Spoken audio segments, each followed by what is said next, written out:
possessed stagecoach, late-night lectures by the undead, and an entity that hides in the basement wanting to cause you harm. The University of Alabama is not just haunted, it's infested with stories of the paranormal going back decades, making them almost as commonplace as the students.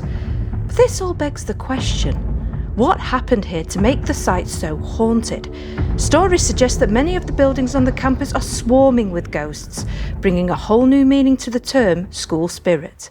In 1831, the University of Alabama welcomed its first students through its doors.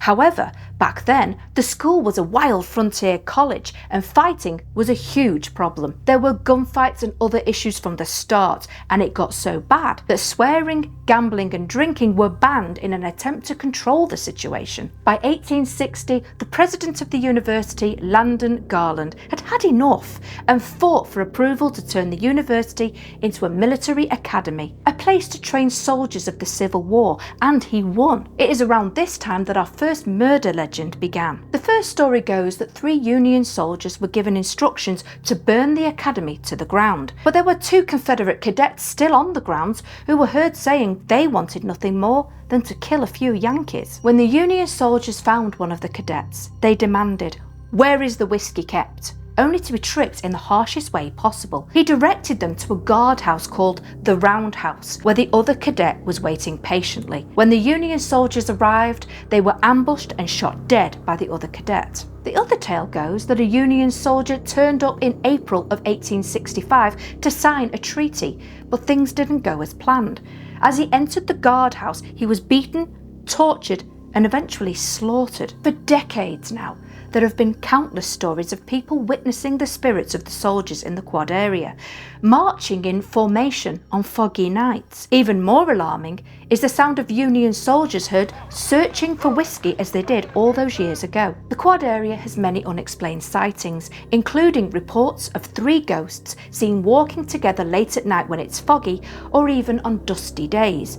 One is tall and dressed in military attire, whereas the other 2 spirits appear more like shadow figures. Many believe them to be a former commandant for the cadets at the university, while the shadow figures are former faculty members whose ashes were scattered across the quad. During the Civil War, the school was totally destroyed and had to be rebuilt. Since this time though, the students and faculty of the university have witnessed more paranormal events than they ever imagined possible. So let's take a look at what hauntings are said to happen here. The main library on campus is called the Gorgas Library, and the ghost of Amelia Gale Gorgas is said to linger here. When she was alive, Amelia was the librarian at the university for 25 years, until retiring in 1907 at the great age of 80. This wonderful woman managed to expand the library from 6,000 volumes to 20,000, and was even inducted in 1977 to the Alabama Women's Hall of Fame for her contributions. Amelia really loved the school and its students, so hardly a surprise that her retirement didn't mean she left. She is known to walk amongst the shelves of the library on the 4th floor, where the special collections can be found, checking that everything is still in its place and that people are abiding by the rules of the library. There are elevators to this floor also, but they have been programmed to bypass this area, so they shouldn't stop here. That doesn't mean they agree. Many students have been studying late at night and have found themselves stunned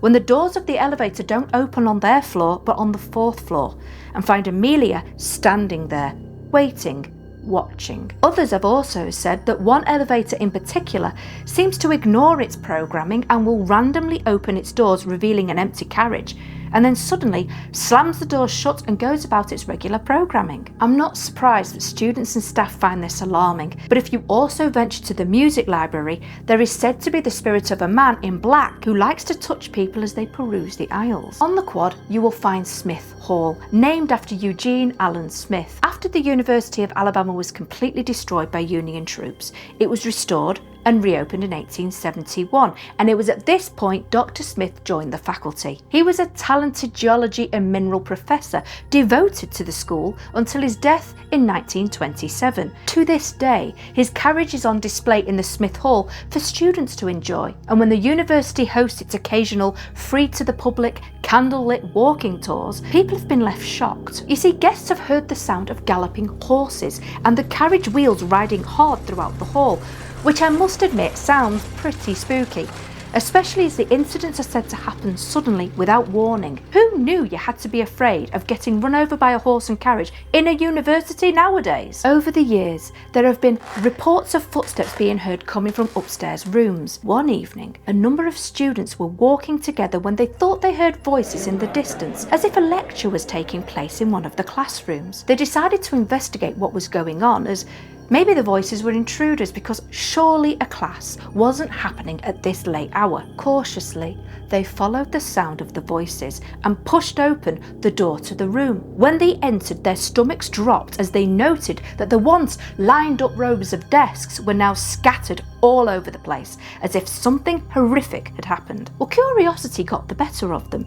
and they decided to investigate what they witnessed, and it turns out that there had been a boiler explosion years earlier, killing a few students in that very lecture room. Were the deceased students having to relive their final moments over and over again? One moment you're in class and the next you're dead. It certainly is the right conditions to find a spirit lost after this sudden, shocking death. Marion Galloway was a dedicated theatre director during the mid-20th century. Reports state that while she was alive, her husband left her for the American playwright and screenwriter Tennessee Williams, and Williams used his knowledge of Marion, a love rival, as inspiration for the character Blanche Dubois in the movie A Streetcar Named Desire. Today you can find the Galloway Theatre in Rowan Johnson Hall, where students have started the urban legend that Marion's ghost can be summoned. They claim that if a student stands in the middle of the stage alone and asks, "How's my block, Miss Galloway?" she will appear before them. There are many who say you should beware too,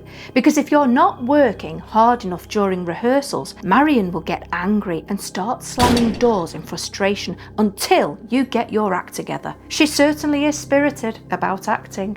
I'm sorry, I just had to. As you journey to the basement, you will find a lab where many students and faculty have experienced something strange, a sense of being watched. Years ago, a lab assistant was pushed into a closet and locked in overnight by an invisible force.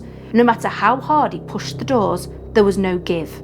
As morning light appeared, the cabinet doors sprung open, leading the lab assistant to finally escape, but sadly it seems the damage was done. No one knows what he experienced fully that evening, but it's reported that he lost all interest in life, like his enthusiasm had been sucked out of him. Is he the entity that haunts the lab, watching over the students as he did in life? Or is the thing watching from the shadows the entity that pushed the lab assistant into the closet all those years ago and is now waiting for the ideal candidate to do it again? The most common thing that the ghosts of the University of Alabama do is mess with the students. It seems that they love nothing more than to play with the microwaves, making them start, stop, and create weird sounds. Students tried unplugging the machines, but still the activity continues. If people take photographs on campus, many will find that the images are blurred or that orbs are floating through them. Maybe a good night's rest is all that these students need, as too much work might be messing with their perception of things,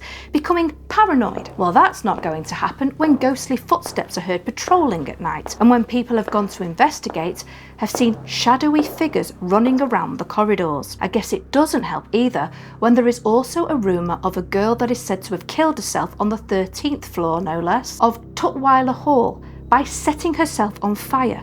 If this story is true, many might worry about what pushed her to do it. Pressure from school, life, mental health issues, or was something more sinister at play? The history of the University of Alabama is fascinating. With all the tragedy experienced, there was also resilience, and that is something that can't be taken away. Have you studied here, or have you visited the location on a tour and experienced something strange and unusual yourself? Maybe you have been to this location and felt nothing at all. Either way, I would love to hear about it in the comments below. I want to take this opportunity to say thank you to all my subscribers and welcome all new ones as we go on this paranormal journey together. October is just around the corner, and this means Halloween. I have lots of exciting locations coming up, including a Halloween special, and hopefully shorts will be coming your way too. Now the shorts will be just that, very short, spooky, true ghost stories. So stay tuned, and until next time, dissectors, stay safe out there.